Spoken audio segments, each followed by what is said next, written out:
দেশে সরকারি মালিকানায় আর নতুন কোনো টেক্সটাইল মিল বা টেক্সটাইল শিক্ষা প্রতিষ্ঠান হবে না বলে জানিয়েছেন বাণিজ্যমন্ত্রী খন্দকার আব্দুল মুক্তাদির। তিনি বলেন, এখন থেকে এ খাতে বেসরকারি উদ্যোগকে অগ্রাধিকার দেওয়া হবে। শনিবার রাজধানীর আয়োজিত কর্মসংস্থানে টেকসই উত্তর টেক্সটাইল শিক্ষার্থীদের জন্য প্রযুক্তি ও গবেষণা শীর্ষক সেমিনারে প্রধান অতিথির বক্তব্যে তিনি এসব কথা বলেন। মন্ত্রী বলেন, বর্তমান বৈশ্বিক প্রেক্ষাপটে টেক্সটাইল শিল্পের স্থায়িত্ব ও কর্মসংস্থান ধরে রাখতে বিদ্যমান প্রতিষ্ঠানগুলোর আধুনিকায়নের উপর গুরুত্ব আরোপ করা হচ্ছে।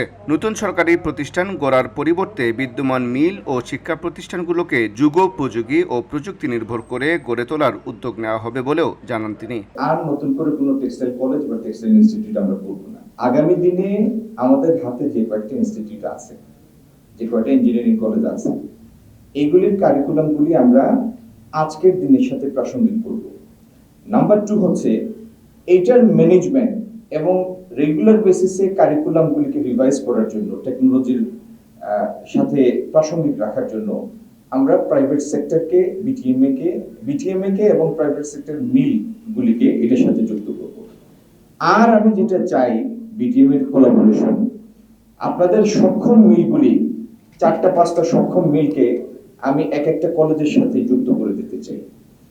তাহলে ওইখানে শিক্ষকের অভাব হবে না, টেকনোলজি আপগ্রেডেশনের অভাব হবে না, আর সেখান থেকে আমরা আমাদের এডুকেশনের কোয়ালিটি, এই কোয়ালিটি এবং এটার অ্যাকাউন্টেবিলিটিটা এনশিওর করার জন্য অনেকগুলি মডার্ন পদ্ধতি আছে।